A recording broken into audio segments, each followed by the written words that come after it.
Hi everybody, BioJason here. I have lots of stories to tell, and it didn't take long before I thought of the first one.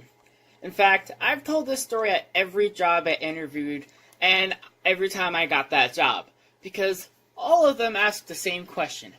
Have you ever had a situation with a customer/guest who was not happy? What did you do?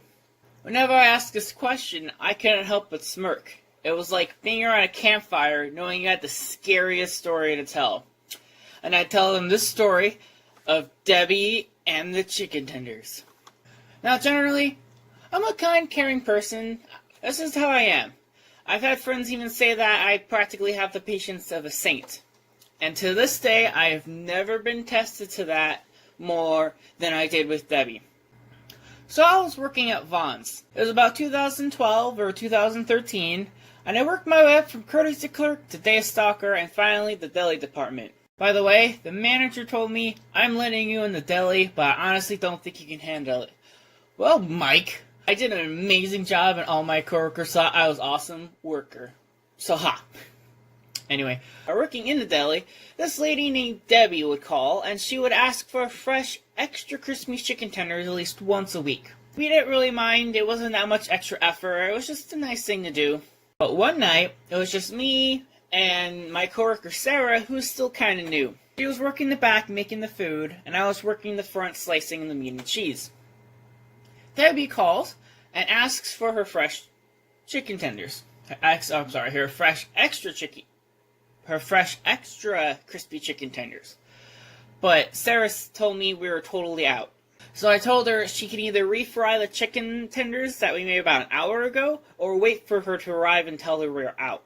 So she decided to refry them, and soon Debbie walks in.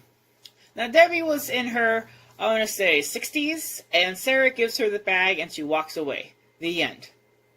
God, I wish I was kidding. She comes back 5 minutes later with a very stingy tone. These chicken tenders aren't fresh. So I was honest and I told her they were made about an hour ago. Because mind you, we could leave them out for 6 hours if we wanted to before we had to throw them away. So this was the best kind of situation you could be in if you wanted some fresh chicken tenders. But suddenly she starts insulting Sarah and demanding, what are you going to do for me? These are not fresh. What are you going to do? With a smile, I was like, here, I'll go to the back and look for more. This wasn't a quick trip to the back of the deli. I had to go to the negative freezing fridge on the other side of the store. It's the kind of freezer where they have a giant fur jacket inside that you could use to climb Mount Everest with. I'm in there for 15 minutes, desperately looking and moving down huge boxes. Part of me hoped that in the time, Debbie would have given up. But Sarah came in telling me she's still there and she's still yelling. So what did I do? I grabbed a box of store-brand chicken tenders and showed them, saying, hey, let's just bake these and see how they come out. Turns out these store-brand ones were the size of a small index finger. And obviously Debbie was not having it, and so she stomps away saying, well, I'm going to have to return these now. So she walks away. I quickly call the front manager, just warning her that Debbie's coming, and she is very mad.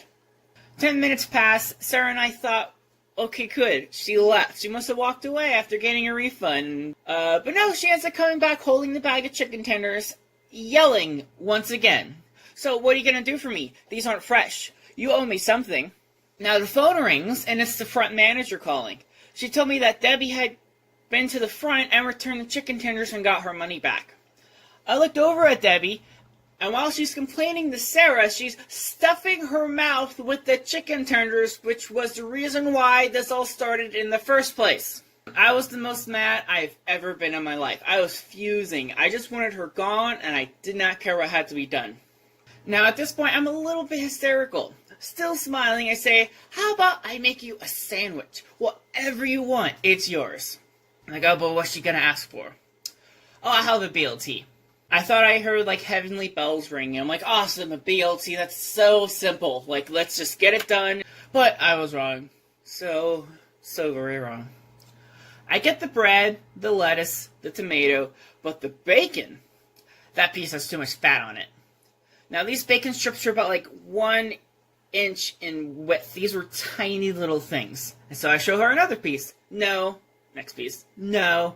Next piece. No. I'm going through this giant pile of thin bacon like a deck of cards. And I'm hysterical still. I'm like, how about I cut off the fat? Cut these inch-wide pieces into little tiny pieces without the fat. It takes me about 6 actual pieces of bacon to make a half non-fat piece of bacon. So I gave her the sandwich, and she walked away for real. Hallelujah.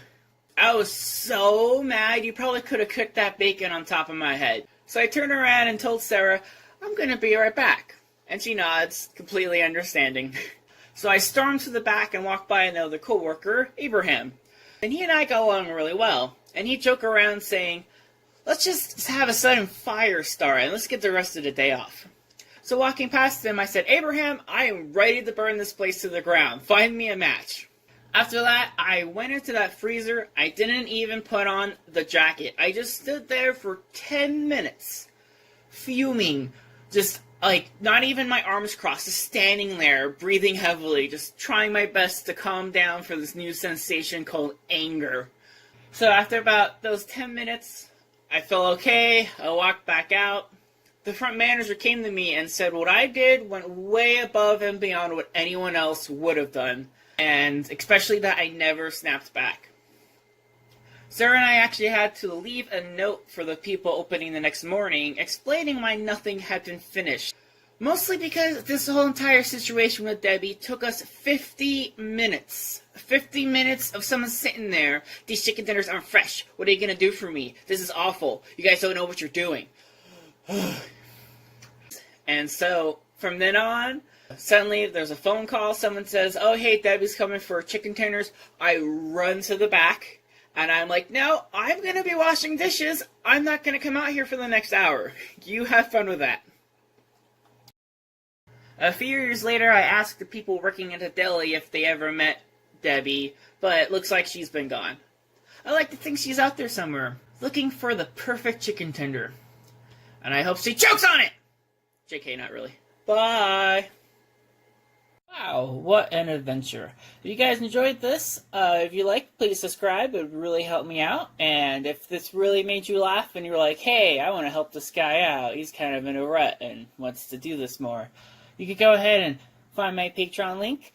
And besides that, I hope you have a great rest of your day. I also have Instagram to follow me on. I'm still new at this, if you couldn't tell. So, thanks so much, and bye.